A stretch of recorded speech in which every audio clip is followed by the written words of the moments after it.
Disorganized play.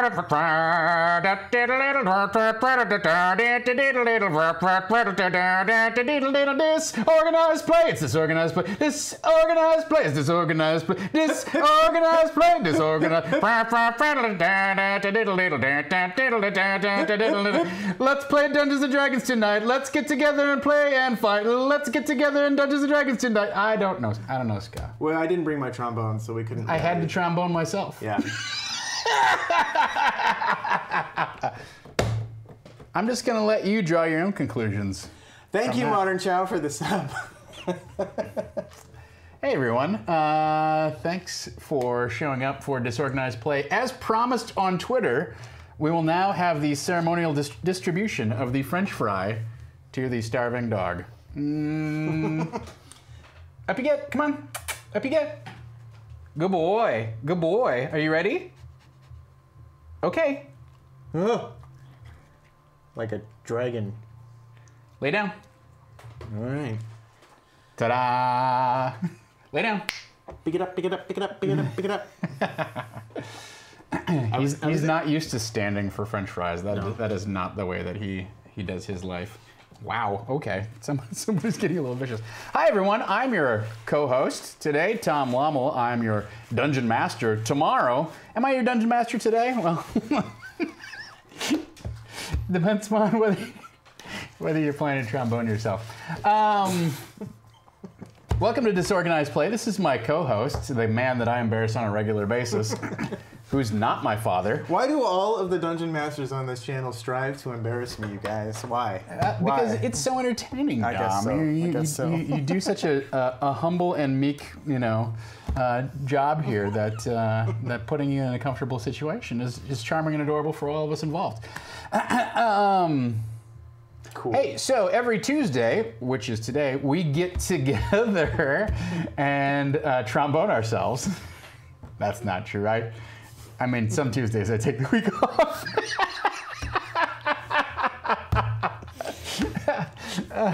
Every Tuesday we get together and talk about the Dungeons & Dragons game we're going to be playing that week. Wednesday, I run that Dungeons & Dragons game, and on Thursday, we get back together and talk about how it went. Was it successful? What were the issues? And sometimes we take your questions and dispense general RPG wisdom, at least as wise as two smartasses can be. Yeah. 1.5. Yeah. I'm going to give you half a smart ass. I'm only an ass. You're smart. Oh, no, I'm the ass part of it. I'm the smart ass. So it's smart ass. Smart ass. See? That's how it works. No, Dom is, well, according to my IMDb, I'm only 26, so you could be my dad. Yeah. Dom's really old, everybody. Yeah. I didn't shave, don't look at my face. So today on the show, we are going to revisit Plot Radar. We are going to talk about recovering from a pause. We had the week off last week and did a one-shot kind of a fun adventure of Dusk City Outlaws. So we're going to talk about recovering from a pause, where the game kind of went on a hiatus just a little bit. And then finally, we're going to talk about, it's over here by the French fries, peril, right? So all of that will kind of, that'll all come together. So thank you so much, everyone, for joining us. If you have questions about the game or what's going on, you can kind of fire them at us. It'll be a little bit of a looser format today, since some of this prep was covered last week when I thought we were going to be running our regular session. So let's switch to our friend, the overhead cam, and take a look at where our Plot Radar stands. I could have sent you, I guess, just the JPEG files on this, right? Yeah. All right. What's the best? There, this actually kind of works too, right? Sure. So this is the same things that we have. This is what we've looked at, right? So, again, Plot Radar is a tool that is designed to help you kind of organize, prioritize where you want to focus the prep for your session, right? And it's divided essentially chronologically, story elements that are unresolved, that are out further in the campaign arc, and then we drop things into a bucket in terms of immediate is next session, approaching is the next session or two. Why does any of this stuff matter? Because if you want to give your players the feeling that it's some sort of seamless experience, or at least you want to give them an idea that the plot is something that's larger beyond them and is evolving, and you actually have plans for it, then you want to foreshadow these elements, right? That's what the stuff that lives in the approaching and distant column, that's why it's out there, is for you as the DM to think, well, you know what, we've got this thing about Barshala's sacred vessel out here. It's an unresolved plot hook. I want to start tying it into the plot of the game and bringing it forward as we move toward the conclusion of our campaign arc here. So I need to start thinking now about maybe I can connect it to something that's in one of these elements, or otherwise I can also just go, I'm going to hook that thing, pull it forward, and I'm going to drop a surprise or a revelation into my immediate game because I'm realizing that this element is out there and it's in danger of moving into the dangling column if I don't address it, right? These last two columns, dormant and dangling, are for elements that have sort of been orphaned either by our lack of attention as the DM, paying attention to them. That's sort of what the dangling column is for. Or dormant is things that you, of the DM, have brought up that the players have essentially forgotten about or are not necessarily aware that it might play a greater role. So for instance, in our dormant column, you'll see what's Sebastian's role in the events surrounding the ship. They have met an artificial intelligence called Sebastian. He asked them to reconnect the info stream, which they decided to facilitate. Now, they didn't do any sort of investigation or interrogation of Sebastian. They just sort of willfully cooperated because they see him as a stepping stone to getting what they want, which is they want to solve this card quest and then get to where the God's Fire is, right? And that's fine. This is not something that's their fault in terms of what Sebastian's role is, but it's something that's dormant. It's something that they've encountered and they don't seem to have any further interest in investigating. I may bring that element back into the realm of their attention later, right? So just to kind of quickly address where we're at with the current state of the game, the things that we're going to immediately deal with this session for sure. Averills' parents. We left on a cliffhanger with Averills' parents. Let's deal with them. What's their deal? What's going on? The Tekka-pygmies are, for all intents and purposes, they've been portrayed as the captors of Averills' parents, right? That's also been established. So we're gonna have to deal with the Veggie-pygmies who use technology, or I call them the Tekka-pygmies. Secondly, I'd like to resolve this blue card key quest and get them moving towards, probably send them directly to the engineering deck. They really want to get this blue key card and go to where the God's Fire is, and I'd like to send them on an express trip to that because there's a lot more to the plot going on here than just finding the God's Fire. So let's crack that, let's break that piece of the story open and get things moving. So those are the main things. Somewhere along the line in all of this, probably we'll address in a little bit more detail this idea that has been introduced several sessions ago, that there's like a heaven and earth and three hells, this cosmology that the other Veggie-pygmies have portrayed. Whether, as I said last week, whether that's true or not, or whether the Tekka-pygmies have their own version of that, or a different interpretation of that, or worship something else, like who knows. But I think the idea of the cosmology of the ship, which is really a manifestation of the fact that everybody's trapped on this ship right now, and so their entire universe is the ship. Yeah. And so for them, heaven and earth and hell, at least for the Veggie-pygmies, those are actual physical locations that you can at least aspire to travel between or aspire to escape from. So we'll probably revisit that somehow in this next session. Now, approaching things that'll probably come up in the next 2 to 3 sessions, what is the result of the info stream being reconnected? That may bring Sebastian's role back into the forefront of things. Secondly, it's been established that the God's Fire is in hell, then we have to decide what Earth is like. That's going to come up too, right? They're going to have reasons to go visit the Earth deck, but I think we're going to skip the Earth deck and go directly into one of the hell decks to unlock the secret of the God's Fire. So I really see that. This potentially will be our Saturday session, right? So for those of you who are not aware, we're having a big subathon on Saturday. We're going to have a 3-hour session of bonus session of the Ironkeep Chronicles this Saturday, starting at 12:30. Is that correct? 9 a.m. Well, the subathon starts at 9. Ironkeep Chronicles starts at 12:30. You can tune in for a special event for wildcards and also Legacy. Yes? What's the name of the show? Tempting Fate, then Ironkeep, then Legacy is the brand new show, and then wildcards. Right.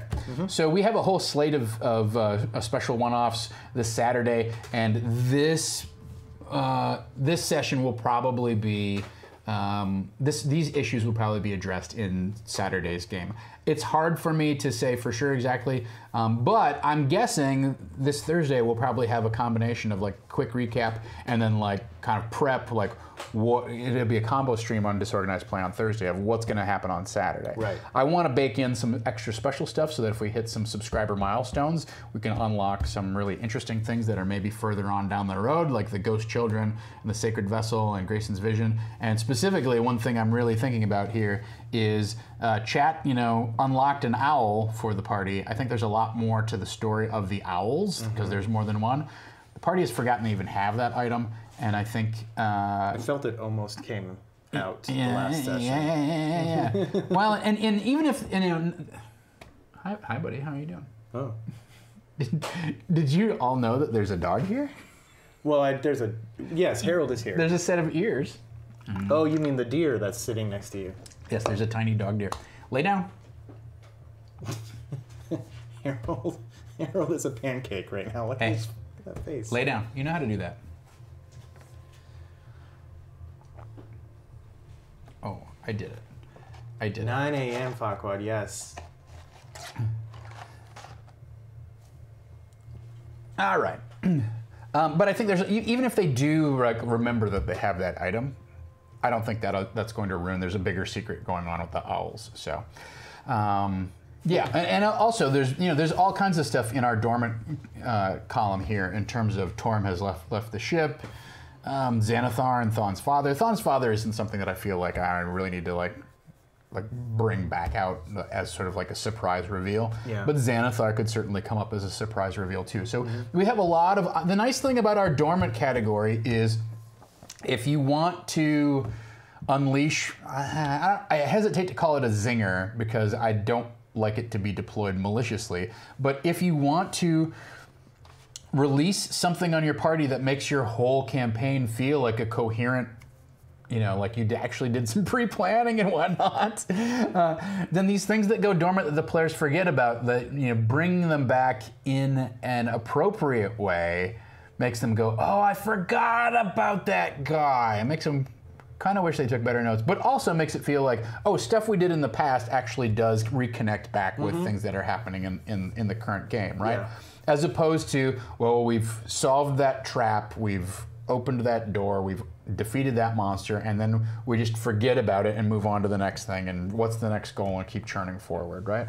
So it's a nice way to make the whole world feel like a cohesive whole and feel dynamic and alive, as opposed to just sort of a series of challenges that are really sort of independent and ahistorical. They're not connected to anything that previously happened in the campaign, right? So, that's our plot radar. I can't think of anything else dramatic on here that is interesting or important. I don't think there's anything else that needs to be refreshed on here. We talked about this on Tuesday, and I feel pretty comfortable with where this is at.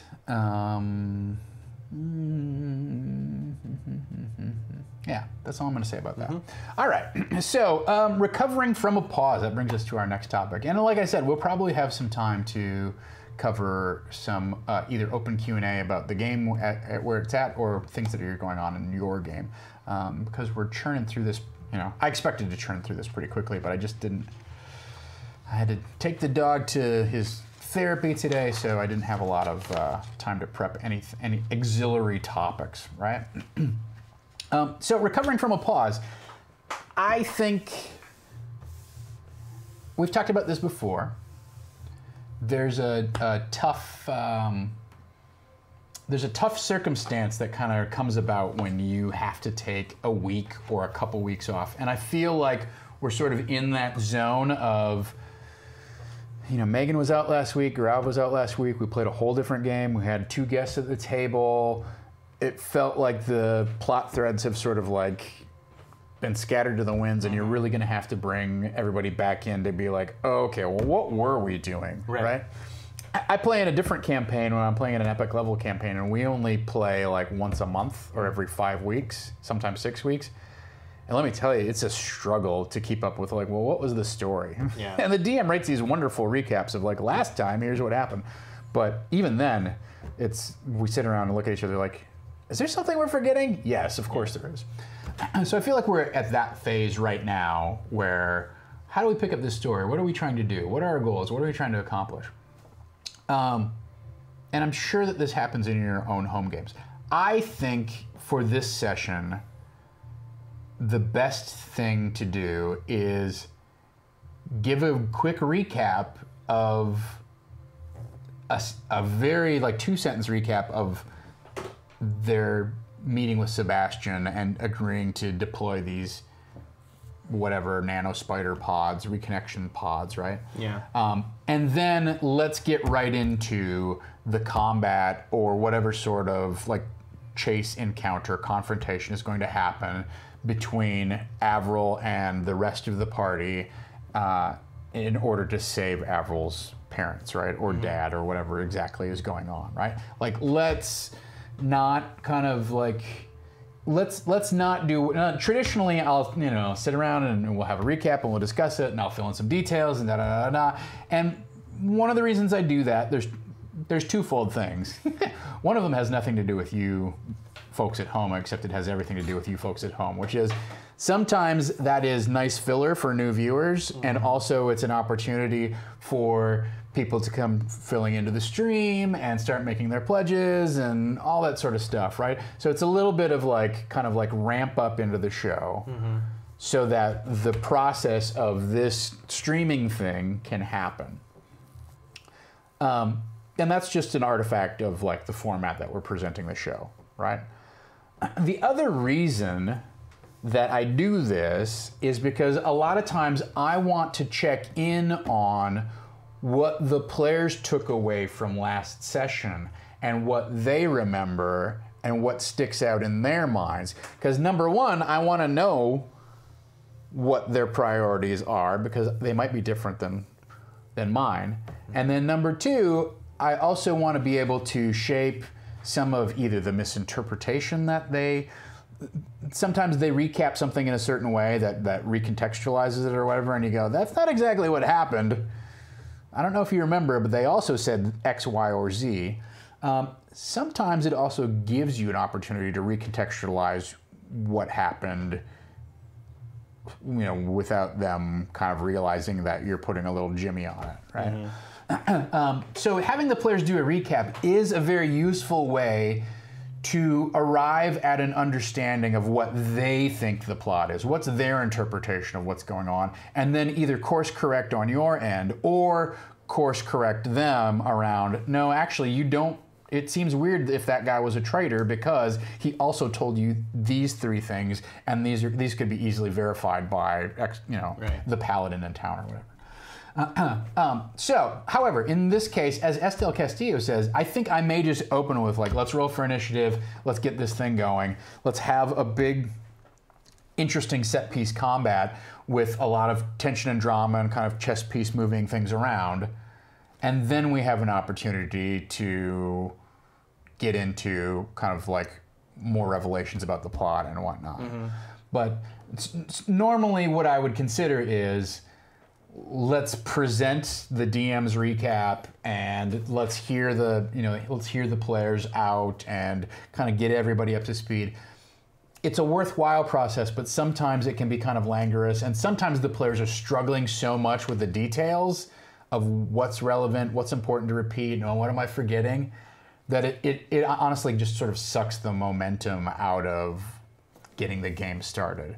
Whereas nothing like hits the ground running, like let's roll for initiative, go. And I think honestly we just need a few sentences of recap, set the scene, roll for initiative, go. Yeah, I think it's sort of like those Just lay down. mid-season breaks for shows where they drop on a big cliffhanger, but it feels like all the, like you were saying, the plot threads are sort of all over the place, and it's like, how are we going to bring these together? And when you come back, you sort of set things towards a purpose, right? And with an action, with a very clear action piece that will stop everyone from thinking, okay, well, we were here, oh shit, I gotta start fighting and stuff. Okay, it's like, forget about all that stuff. Let's recenter everyone back into a. It gives the players a focus. Mm-hmm. I mean, I think related to what you're saying, the other problem with letting the players recap and then the problem with letting them recap and kind of reestablish what the threads are is it's not uncommon for the players to start going, oh, well, I think what's going on is this. Yeah. And you get like 3 different plans of action proposed, and then you have to go through that whole negotiation process of whose plan is going to win out. And as the DM, you have very little control over that without being extremely kind of like hit them in the face with what you think is a good idea and what you think is a bad idea. And that's always a dangerous place for you as the DM, is to say, well, I prepared this portion of the story, I want you to follow this. Or, whenever you as the DM start bending their proposals like one way or the other, players go, well, it feels like he's not really open to us making our own choices. Right? So that's the tricky part, especially if you've been on a long pause. When you play week to week to week, then people come out of like last week and you've got kind of a rhythm, and they go, okay, well, let's go into this room and let's go explore this space. We've been told that we need to find this guy. Let's go find that guy. Okay, great.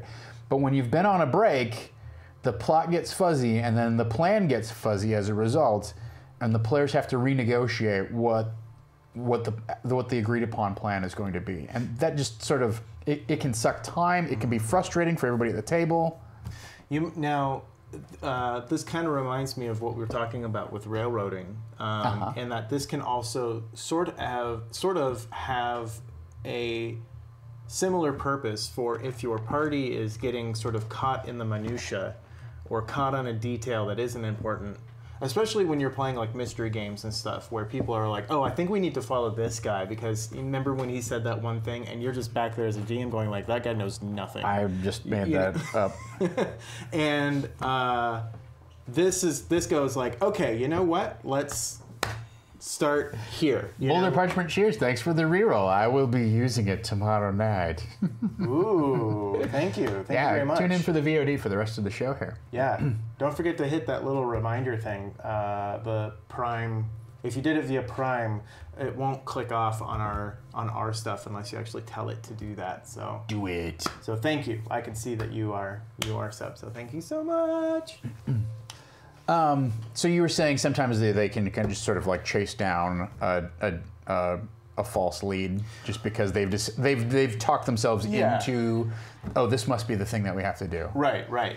And now you can sort of, with this idea anyway, you're saying, let's forget that for now, because now you're in you have to take action on this one thing. Right. And then at the end of that, then you can go like, okay, well, you ran through that whole thing and you realized, oh, this guy he was just a patsy. He wasn't even part of it, Yeah. This is the focus that you kind of want to look into, and you found that through this. It just kind of gives, instead of saying you're wrong, here's where you need to start looking, you're kind of giving them a roundabout way, a different way of looking at the situation that's more exciting, gets them rolling dice, and gets them thinking about something in a different way, and recenters the dialogue, right? I think Class Dunce, I want you to go into a little more detail about what you mean by Rashomon issues.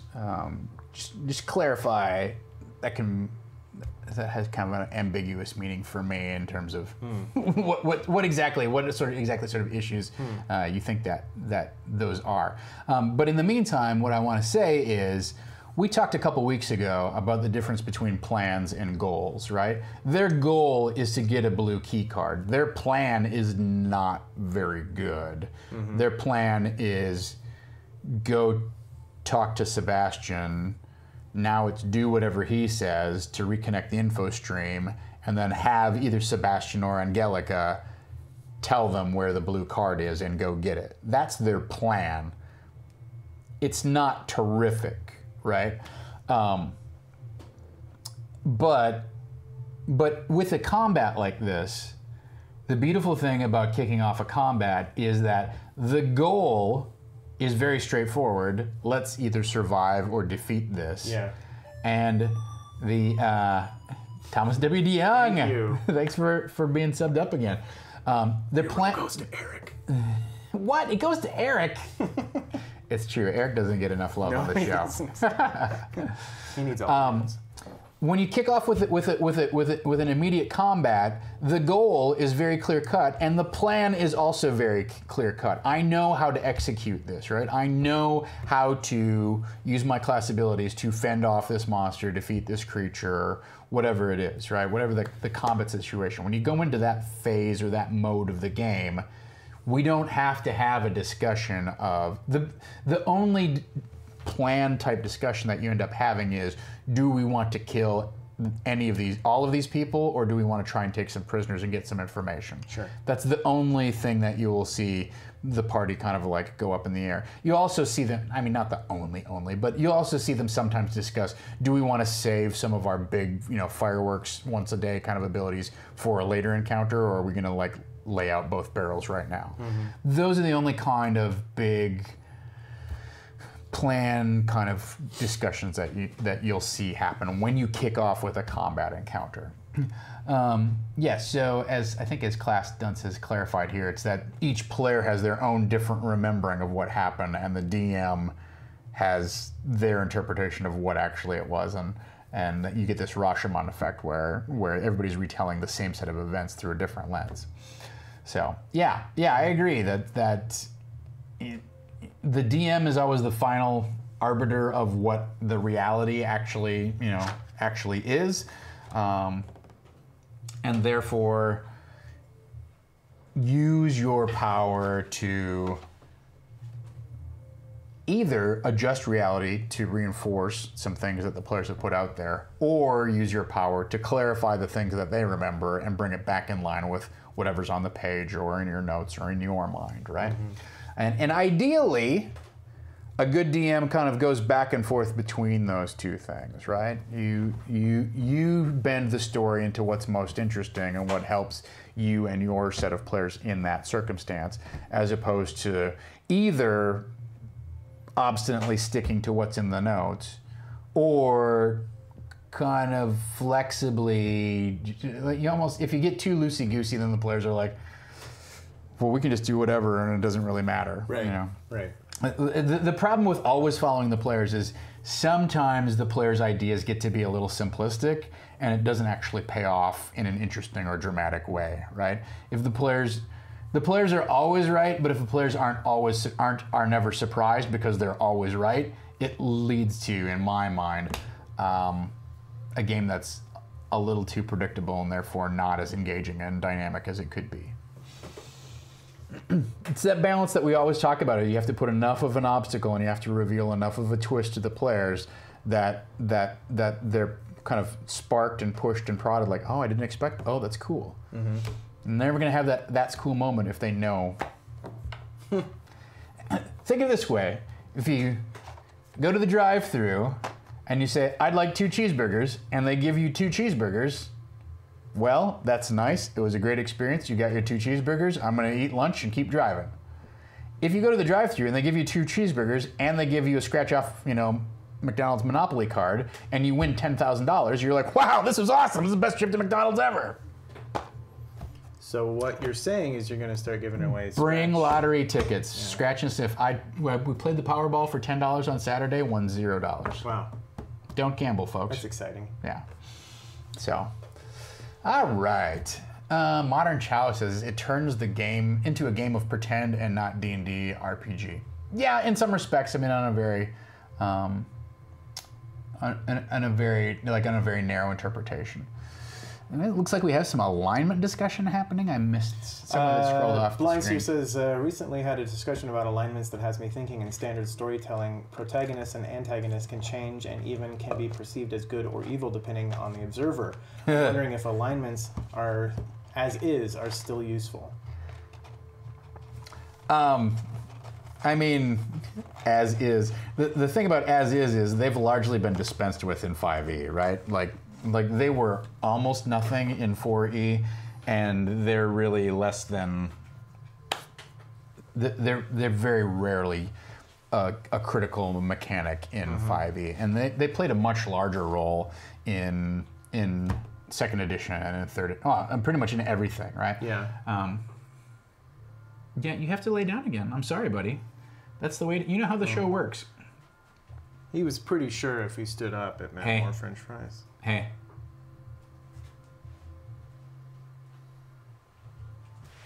You just lay down and think about what you've done. Yeah. I know you want another one. It's not time yet.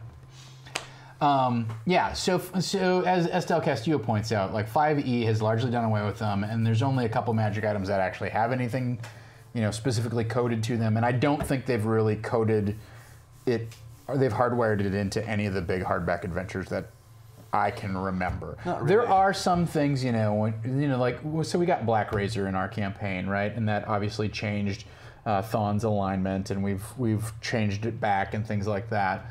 And I will say that Grav has done a great job of bending his role playing around what that mechanic means.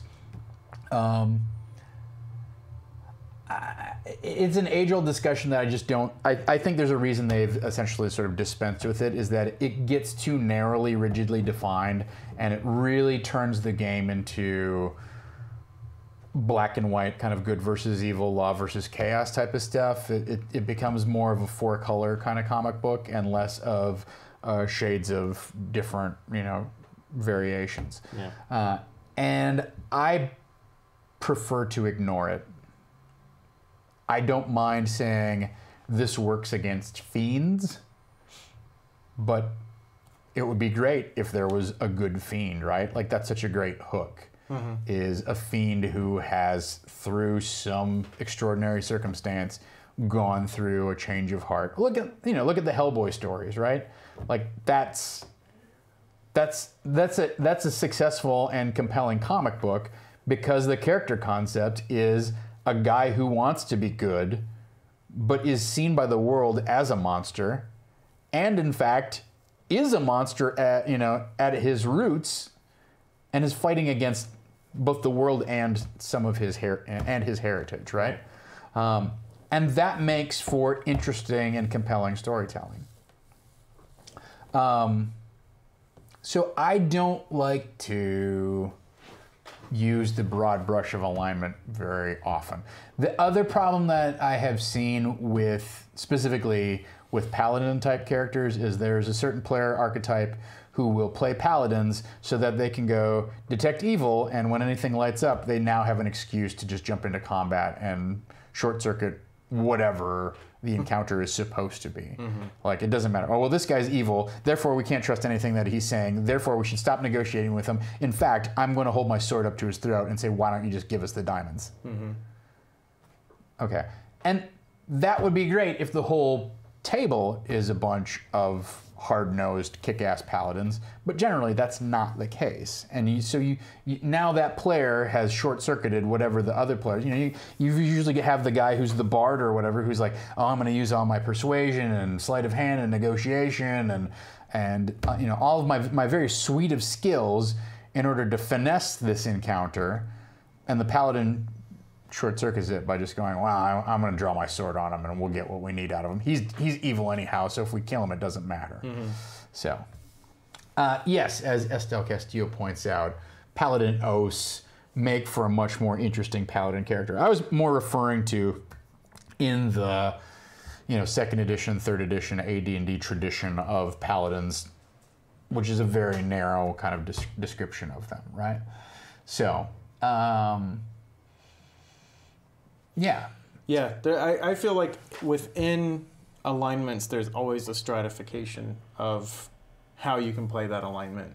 You can play lawful good as a hard-nosed, abrupt, discouraging character. It doesn't have to be Dudley Do-Right all the time. Right. But yeah, all that means is that they've essentially been. You don't need them anymore because you are playing, as was pointed out, you are playing the bonds and flaws and stuff more. And I think getting rid of alignment kind of does away with all the history, the 40 years of history of having alignments, but it's not necessary to tell a story or to build a character necessarily anymore. Yeah. I think it's up to your table, right? Like, there's a space for you to play that old school style of game using alignments and whatnot, but you have to very deliberately build your game around that style of play, and that's fine. I think with the advent of 5th edition and the rise of streaming, I think people are trying to tell more nuanced and narratively dynamic stories. At least that's what we're trying to do. And therefore, alignment doesn't really fit very cleanly into a game that has that different variations of color and motivation and what's good, what's evil, etc. I mean, if you look at Iron Keep Chronicles, think about Gingy, right? Like, where does Gingy the Poisoner fit into an alignment wheel? Okay, he's lawful evil, maybe? Or is he lawful neutral? Hard to pin him down. But the characters have gone from having a huge revenge bent towards him to then he gets beat up by Xanathar and turned over for turning over information about them and tortured. And now there's almost a redemption arc going on with Eric's character and I think the rest of the party, even Thawne, that character was like, we got to kill this guy. I'm gonna scrap all of our plans for this adventure to track him down and murder him. I want to get revenge on him. And now it's become sort of like, well, we take pity on him and we're going to try and find a way to like turn him around and make him a good person. I don't think that story and that arc of character development suits an alignment system very well, unless you look at it the opposite way of how I'm presenting it, right? So I'm presenting it as alignment is a proscriptive thing, and this is the label, and all of the action. This is the filter, and all of the actions that character does have to be shot through this tunnel of one-dimensional philosophy and ethos, right? The other way of looking at it is, I take my actions as a character, and alignment is a dial, is a beacon above my head, and that dial changes from lawful evil to lawful neutral as my actions change, and it might change from lawful neutral to lawful, to neutral good if I can really pull off a redemption arc around what my actions are, right? So it depends upon how you see alignment, but I think in both cases, if it's just a responsive thing, then it gets kind of loosey. It gets very fuzzy and loosey-goosey. And the easiest thing to do is go, let's get rid of it. What mechanical function does it serve that's useful, apart from a handful of spells and abilities? And if you can change those spells and abilities to not rely on alignment, even a paladin's like detect evil doesn't detect evil anymore, right? It detects fiends and celestials and undead. It doesn't say it detects evil. anything. Malicious intent, Right. Right. Yeah. Well, and that's the other part of it too, right? Is like, oh, okay. Well, if he has malicious intent, then he should ping when I use detect evil, and therefore, and you're like, you are trying to rules lawyer this thing 7 ways from Sunday. And so I think another interesting bit is that streaming has shown what we've been doing at the table at home for a long time, in that we don't care about alignment, we care about character. And watching a stream, it's difficult. We had this problem a long time with Sean because he was playing a paladin, and so many people would tune in and go like, well, that paladin just fell because he's not lawful good. And it's like, well, he's not lawful good. You don't have to be lawful good to be a paladin anymore. And it blew people's minds, and they hated Sean for it. Poor Sean, he just got raked over the coals with it. And he, of course, he was very good at handling that. He leaned into it. Yeah. But yeah, I feel like alignments come with a certain idea from people, and RPGs in general, of course, do this, but people go, oh, you're chaotic good. Okay, this is what I expect from a chaotic good person. This is what I expect. And once you start setting up expectations, you can never meet those. Right. And for a streaming show that's trying to build an audience and stuff like that, it's hard to go like, oh, well, this person's chaotic neutral and this person's chaotic good. That's a lawful good person over there and stuff like that. And people start watching, they go like, wait, he just made this decision that makes no sense according to his alignment. But you strip alignment out of it, and you're like, oh yeah, I totally would have made that same decision, you know? Right. And that makes complex and more interesting characters. And I think it's taking that away from, moving away from a 9 alignment system and into a more varied character-based, you know, ethos. I think is a much better system overall. I like the concept of alignment. It serves as a good base point to start building things from, but after that, yeah, you're fluctuating from one end to another just depending on what you're doing. So I think like any sort of world building aspect, it's a tool, and you have to deliberately deploy it with, you know, finesse, right?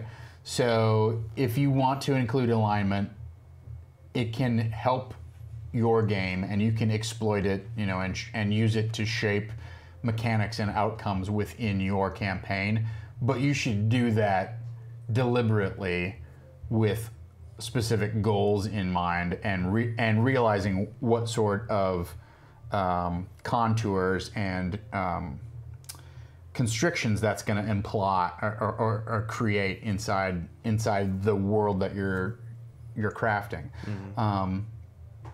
And it's a tool that's optional. So I personally, lately, just I enjoy not having to hew to it. Right? It can feel very, very constrictive. All right. So our final topic for the day is parent peril. And I think this just sort of like, I don't have a lot of well-developed thoughts on this. I think we're just going to kind of talk through it here on the stream. But I felt like it was an issue that needed to be raised, because obviously where we left off in the cliffhanger is that Averills' parents are somehow being threatened or endangered by the Tekka Pygmies, right? And I think it's worth exploring in terms of like. Well, thank you, Blind Seer. Blind Seer, thanks for the bits. Thank you, appreciate it. Nice. So I think it's worth discussing, because there's a couple different issues going on here. Number one, Averills' parents have been this missing element that have just sort of been hanging over her character and hanging over the campaign since essentially its inception, right?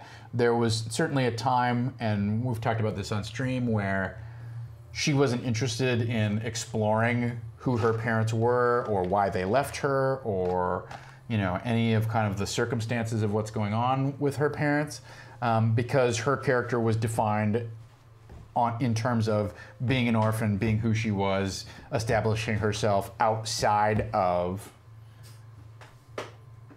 her relationship with her family, right? And then now that we've gotten into the campaign, you know, and been through several big adventure arcs, you know, I spoke with her out of character, off of the session, and then said, is this something that you're okay with pursuing? And she's like, yeah, I think it's interesting now, right? So she's come around on it. But with that being said, I think we have to be careful about taking this opportunity and treating it a little too carelessly or a little too callously, right? Like, I think it would be incredibly cheap to barely introduce who they were and then like kill off one of them, you know, in terms of like plot fiat, right? It's certainly within my purview at this point to have him straight up be dead, you know? He could have been, you know, by the time you run down the hallway and by the time it takes you to get there, he's been incinerated or something like that, right? Or sacrificed to the weird Tekapigme god on the bizarre, you know, nanobot altar or whatever it is. Lay down. I could do that. Like, as a DM, I have that capability. But I think while they're in a book, maybe you could get away with that. Maybe. You still have a responsibility to the players to give them some agency in the situation over a big NPC like this. Yeah. She doesn't really know who her dad is, or what kind of person he is, or what his goals are, or what he has done with his life since he left, you know, he and his mom left, right? So because he is such a cipher, killing him off actually undercuts the drama of the situation. If we kill him off before she can even meet him, she's not going to be inclined to follow up and find out, well, what was he like? Yeah. If we want to be dramatic about it, it's even worse. Or you know, we can really heighten the situation by having Averill get to know him and then having him be sacrificed somehow, right? Like that's a cutting blow, and that has some gravitas to it. But I think we have to be careful about designing the situation where we know that they're in peril. But if we dispose of them too easily and too quickly, then it just cheapens the whole theme that has been running throughout the campaign. And you have to pay some respect to what a big element it's been, just sort of sitting in the background throughout, you know, the entire scope of the campaign. Right. I mean, I dare say it's like a bigger element than maybe even like not necessarily Thon's father, but his dad's bow, right? His dad gave him the bow, and he uses it, but he's sort of gotten fascinated with this great sword, and that's really become his go-to weapon. If I had a thing where, you know, some sort of weird disarming monster or whatever, some brutal ogre got into a fight with them, and I said, all right, he smashes the bow and it cracks in half and it's broken, I think Gaurav the player would be disappointed and, you know, want to get revenge on that ogre. But if his bow is broken, I'll fix it at some point. Whereas if I had this, you know, if they come around the corner, this big ogre raises his hammer and squashes Averill's dad's, you know, skull or whatever, that's undercutting a major element that even though it hasn't been addressed, it's been talked around a lot, but it hasn't been a main motivator. Yeah. It's just cheap, right? Yeah. It's cheap. So that's, you know, it's I only bring it up because the temptation is there to do something like that, do something really dramatic like that. And I would point out that it's actually less dramatic to do that shortcut than it would be to develop the character a little bit and then put them in danger or jeopardy again or what have you. I would also point out that Averill's parents are very useful as plot development devices, right?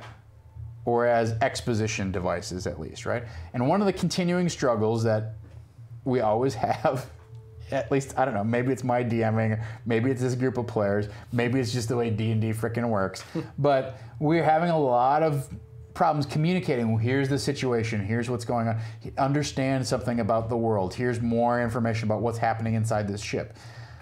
And so any friendly information delivery device that we can come up with, and I mean that in terms of like story device, let's deploy it at this point, right? Like there has to be a certain amount of mystery going into it, but as you get deeper into the arc, you want more things to become more in focus and more understood. And the fact that they have been in the ship for some unknown point of time, you know, Thomas W. DeYoung, to your point, I don't know how long ago they left. I'm going to say 15 years ago. Yeah, I mean, you know, I don't know how old she was. But a babe, yeah. Really. It could have been 20 years ago. Yeah. So it's hard to say. But the fact that they've been gone for some an indeterminate amount of time, and the fact that they've been on the ship, even if they were only on it briefly before they got captured, them somehow, you know, interacting with the Tekka-Pygmies and whatnot, there's plenty of opportunities to endow them with knowledge that the players need, all right? So that's kind of my reflection on the parent's peril, is that we want to think about not only what is the tactical situation here, how is her dad being put in jeopardy, what circumstance does the mother find herself in that she's screaming, take your hands off of him, what tactical combat problem do the players need to solve in order to rescue these two NPCs, but also on the back end of that, assuming that they rescue at least one or both of them, then what do they know that help fill in details of the plot, right? Or fill in circumstances of the ship that help everyone understand, okay, that makes more sense. Okay, I get it. Yeah, I don't think the question, you know, that's bouncing around in chat right now is not so much does she recognize them? I think the question is, do they recognize her? Sure. Right? Yeah. So, Modern Chow asked a question, and Blind Seer wants to know,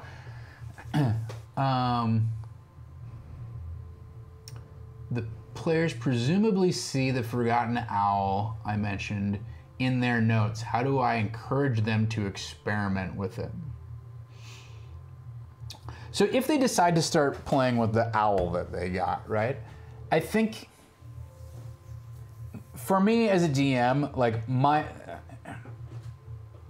I think I need a justification for why it hasn't done anything. And part of that can be as simple as you haven't done anything with it, right? Like they have not tried pushing any of the buttons. They have not tried anything. Like they haven't tried activating it, right?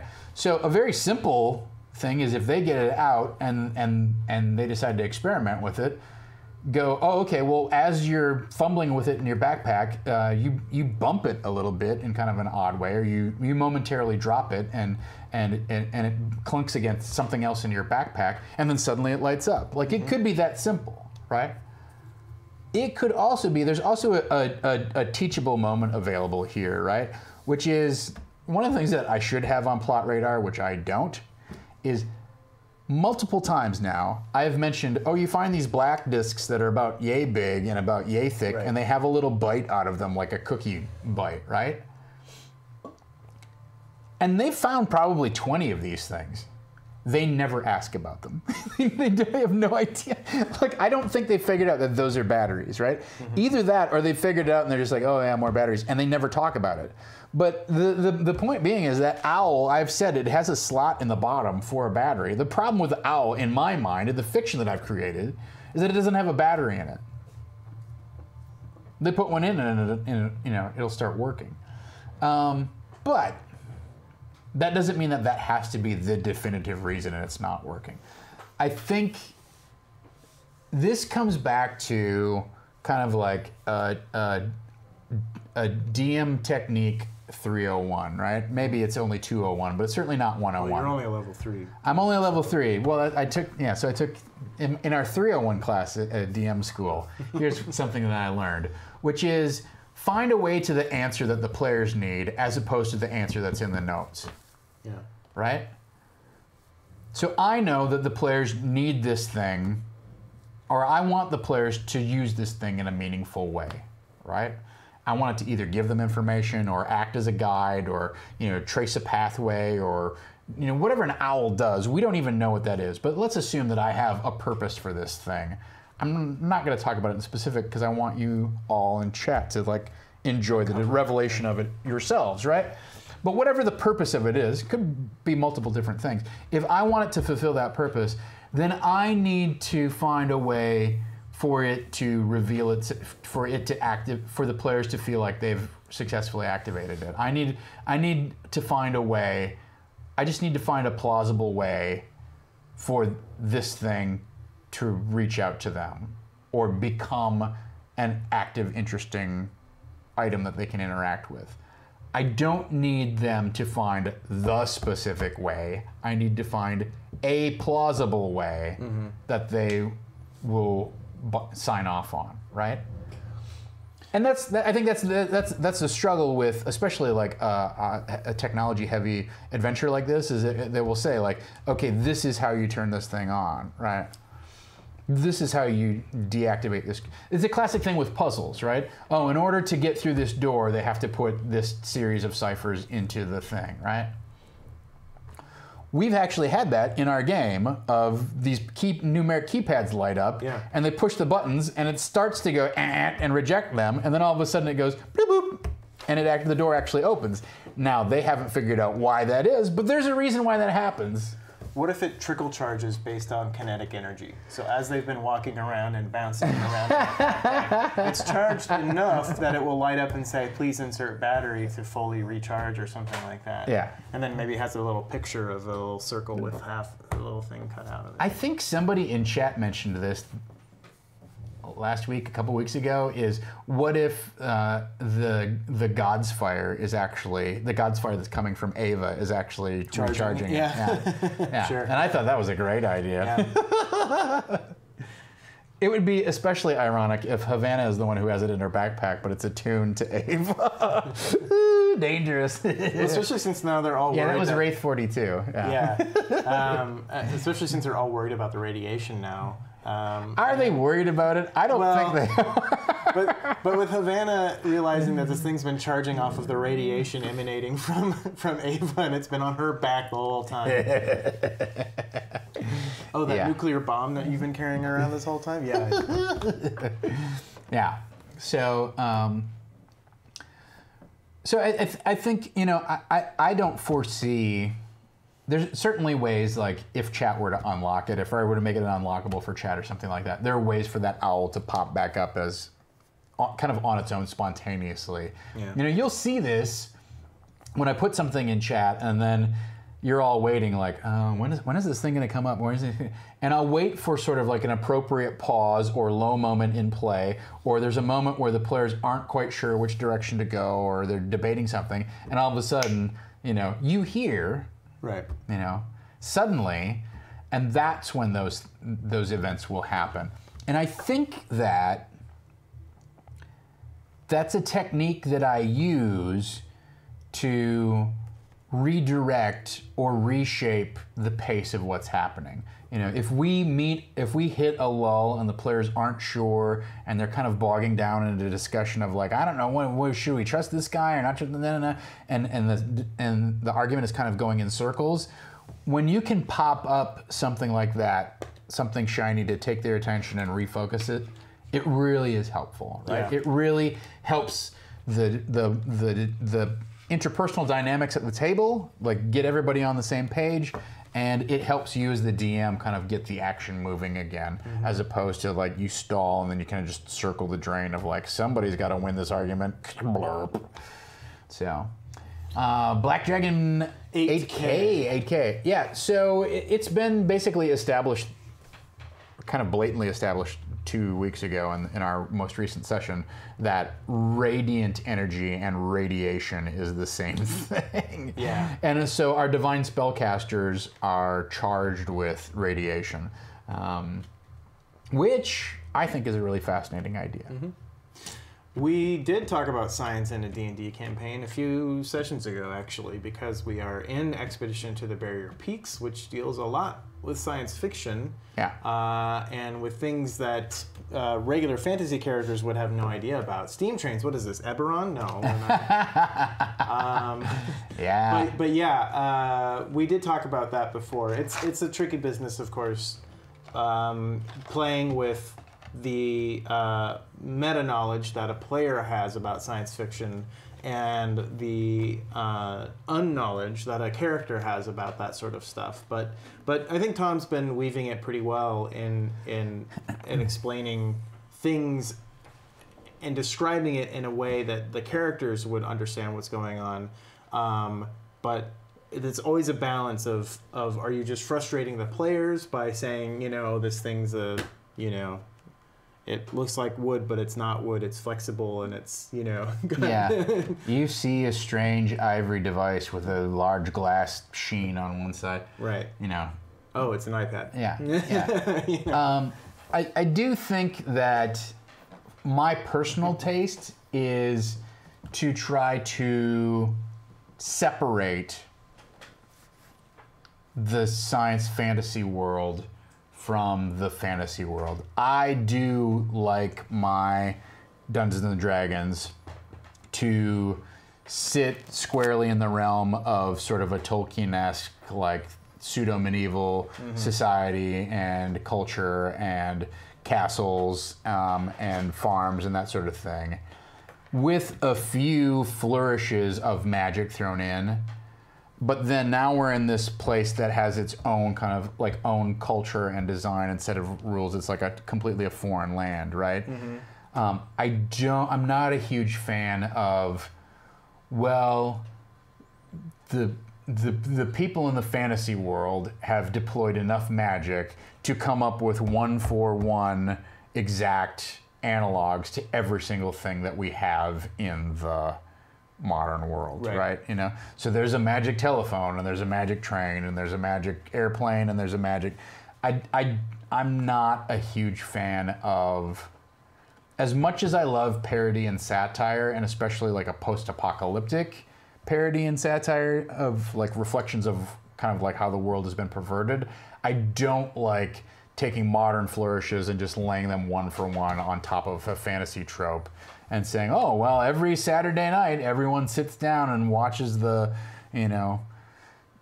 Scry-a-Vuic machine, and that's not my style of game. Yeah. It's not a thing that I do. But that's me. Hey, Bell of Lost Souls, thank you for the raid. Welcome. Welcome all of you lost souls who are We have a number us. of lost souls. Lost soul. I'm using my Lost Souls voice. You are using your Lost Souls voice. Lost Souls. That's a really tough video game. Have you ever played Lost Souls? I played Lost Souls 1, Lost Souls 2. Oh my God, Tom. Lost Souls 3. No, Thanks, Bell of Lost Souls. Pokemon Red is what you're thinking. Oh, that's right. Magikarp. Magikarp. Welcome. This is Disorganized Play, where we prep if you haven't been to the channel before, this is where we prep a D&D session that Tom runs Wednesday nights here on Saving Throw Show called Ironkeep Chronicles. Tuesdays, we prep the session. Thursdays at 2 o'clock, we recap the session. And this Thursday, we're actually recapping and then replanning for a special extra session on Saturday during our subathon, which starts at 9 a.m. Pacific time. And the second Ironkeep episode of the week starts at 12:30 that day. And I should point out that it's not a prep. This is not a prep session in terms of like, oh, let's pick out what monsters are we going to use and that sort of thing. This is more like prepping what are the themes and the design challenges that I have in front of me before I run the game on Wednesday. And on Thursday, it's not so much a recap of here's what's happened, because you can go back and watch that at your leisure, but it's more a recap of, okay, well, I thought these were the design issues and challenges. Yeah. and here's how it actually played out. And so it's much more of a high-level DM advice and analysis than it is the nitty-gritty mechanics of here's how you build, you know, a CR 10 encounter or something like that. So, awesome. Yeah, well, I'm very familiar with Battle of Lost Souls. Yeah, thank you guys for dropping by and kicking some folks over our way. This is great. Yeah, so if you have a question about your game, we're happy to entertain it. We're just about to we're kind of like knee deep in Expedition to the Barrier Peaks, right? That's where we're at. Yeah. I don't know if there's anything else about. Certainly, I feel like we're done with our peril topic. Yeah. And in terms of fantasy or technology in a fantasy world, go back and we watched an episode where we talked through our tech tree and kind of like how there's a mini game that I've decided to introduce in order for them to understand technology. Maybe that will come back and make an appearance again in our session tomorrow night or perhaps on Saturday. I think one of the challenges in terms of the Vegapygmy encounter that's coming up is these Vegapygmies definitely use technology. So when we're designing this encounter, I want there to be a lot of high technology weirdness, right? So I want them to have like laser guns mounted in their arms. I want them to have cybernetic eyes and throw grenades and deploy force fields and use jetpacks, and I want it to be a very jarring but tech heavy kind of experience, right? And I think that's kind of like that's a big cornerstone of tomorrow night's session. Is we've had hints that the technology that the players have found along the way might be useful. And we've had a couple of very tough encounters with robots, but we've never seen any organic creatures deploying technology in sort of a useful or deliberate fashion. And I think the Tekapygmies like have enough knowledge and know-how and have kit bashed enough stuff together that they probably have some sort of, gravity gun or something like that, right? So, Blind Seer asks, would one of the owls have info on the parents or even one of their brains saved digitally to an owl? Like, so now that's a fascinating idea, right? Which is these owls could be the sleeve data bank or whatever, the core of different colonists, and it could have their personalities like beamed onto it, right? That's something that I actually hadn't considered, and I think it's really compelling that you could turn it on and they could be like, "Hello, wait, why am I not awake? I can't see anything." And they're like, "What do you mean you can't see anything?" "Well, I'm supposed to be, on the terraforming crew, and da da da da da, and why am I not awake? Is my body not available?" And they're like, "Oh shit!" Turn it off, turn it off, turn it off, turn it off. Put it in the bag. Put it back in the bag. I can still hear you. It ties into the doppelgangers being. Absolutely. Yeah, I think that's something on our plot radar here. Is we have this is backwards. So if we look at our plot radar, we have these over here, doppelganger corpses as something that's been closed or retired. But remember, if it's retired, it can always come out of retirement. Okay, it's closed and retired is only slightly different than a dormant type of thing. I think it would really be fascinating if they could download different colonists into Grayson. Yeah. Right? That would be fun. One of the themes that was set up early on, and I feel like the party has lost sight of it, is that you can sort of reshape yourself into something you're not somehow through the magic of the God's fire, right? Like that's what Xanathar basically kind of set them on this quest, is that my understanding is that it's some sort of tool for immortality. Well, yeah, it is some sort of tool for immortality if the application of the God's fire is that you can clone yourself into a new body or download yourself into a new, transfer your soul or your consciousness into a new body. I think there's a very kind of cyberpunk, transhumanity kind of like theme that's available here of what if Xanathar could download himself not just into like one core, but could like replicate those cores, and now suddenly there's a whole network of Xanathars out there, right? Etc. There's some pretty fascinating opportunities for that sort of identity, like blending, mutilation, etc. Right? Remixing, revision.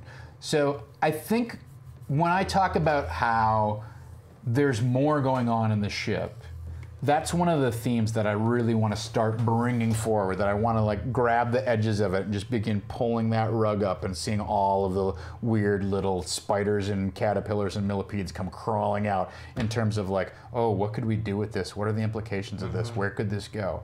So that's why I want to get to the secret of the God's Fire in the next kind of 2 sessions. Not necessarily how they do this piece of it, but like, let's get to the part where the God's Fire is kind of the radiation, right? Is like, what is the radiation? How do I harness it? How do I manipulate it? What is it good for? That sort of thing. Yeah. You know, whether that's ultimately the key to doing this sort of like re-sleeving technology or not, I think is a different question, right? Yeah. But they're related. Obviously, they're related. You kind of the players only know about part A. They don't know about part B very much, and they certainly don't know that how they're related. So once we got to establish the God's Fire thing, and then show them, okay, this is how, you know, and all that may be tied into Basharla's sacred vessel, right? And Grayson's vision and the Ghost Children. All of these things kind of have something to do with doppelgangers and a body and identity and putting a consciousness into a body. Those are all somehow somewhat related. So let's start cracking. We have to break this part of the secret in order to get to this part of the secret, which is actually a huge opportunity, I think, for the players, right? It's a huge opportunity for them to say, I don't like being human, or I don't like being a doppelganger, or I want to be something else. You know, one of Grayson's goals is to actually become human. Right. I think there's a pathway to fulfill that character goal in this adventure. All right. There we have it. So barring any other issues that come up with chat, I think this has been a great discussion. I got a lot of work to do today, which is fine. But yeah, so keep in mind, we've got a very big week ahead of us here on Saving Throw Show, right? So tonight is the final episode of our Starfinder mini arc that we've been doing. It's only episode 3, so I think if you were to join us tonight, you wouldn't be too far afield in terms of getting caught up on what's going on with the story. And at least, what an exciting episode to jump in on. And so you can check that out tonight starting at 8 p.m. Pacific time here on Saving Throw Show. Would you say it's the last Starfinder? I wouldn't say that. No, okay. I'm a man of taste and refinement. Just ask my dog. I am certainly not the sort who would ever trombone himself. Oh, no. Call back to the top of the stream. Tomorrow night is our show, our game, Ironkeep Chronicles. That's our D&D game where we delve further into the Expedition of the Barrier Peaks. We will also be running another bonus episode, bonus session of Ironkeep Chronicles on Saturday. Saturday we have a huge subathon, right? So 9 o'clock in the morning, it kicks off with Tempting Fate. Yes. At 12:30, we come on with the Ironkeep Chronicles. We're running another game of D&D, on another episode in our campaign from 12:30 to 3:30 with a little talk back afterwards. Then after that is Legacy with GM Stephen Pope. Yep. And then finally we round out our subathon with, what did we decide DJ Jordan Caves Callerman is? He's running well. Is he Burbank's GM? Burbank's, Glendale, Burbank, the Glen Oaks. San Gabriel Valley. Glen Oaks Boulevard's own GM. You can see Wildcards, which will close out the night. We'll have digital prizes and whatnot to share, and also we'll have things that get unlocked in our game during the subathon if we reach certain milestones of new subs added. special campaign events, either one-time or perhaps ongoing campaign-altering events may arise depending upon your spreading the word. And really. I will say, we're not closing out with wildcards. We're actually closing out with subs play D&D, basically. So if you are a sub or sub up on that day, which I highly recommend, if you're going to sub up on Saturday, because then you'll be entered into a bunch of prizes and stuff. Sub up whenever you want, though. But if as subs at the end of the day, we'll be basically running us through an adventure. Whoever is here, whoever's ready to play, probably the Wildcards crew, you'll be running us through something. So we'll basically be pitching it back to you, and you will run that. If you resubbed already, thank you very much. Resubs are great. I know where you're... Well, you just have to be subbed, though, right? You just have to be subbed. If you're subbed already, you can play in that game with us at the end of the night. Right. But you're not entered into any of the giveaways. However, if you gift a sub to someone, not only do you get an entry, they get an entry too. So if you're already subbed up and you want to enter into these giveaways, just gift a sub to someone. Simple as that. $4.99, and you gift a sub to someone. My eyebrows are doing their own thing. Yeah. After a while, it started to hurt a little bit. Yeah. So that's happening. Tom comes to tomorrow's show like this. Thursday night we're dark. Thursday night we are dark, and then Friday we are back. Friday is wildcards. Thursday afternoon, though, we'll be back here for Disorganized Play, 2 o'clock Pacific. We'll have a combination of kind of review of how the session went, and also like let's prep some stuff for Saturday, because we're going to have to turn the bells and knobs and whistles. Yeah. Do a little of this. Just hit yourself. Just hit yourself. So that'll be Thursday. Thursday we'll be back with more tromboning. And then Saturday's the subathon, and Sunday is a whole new episode of Tempting Fate. Actually, no. No way. It's Champions of the Past. Sunday is the Part 2. The second and final episode of Champions of the Past. A champion.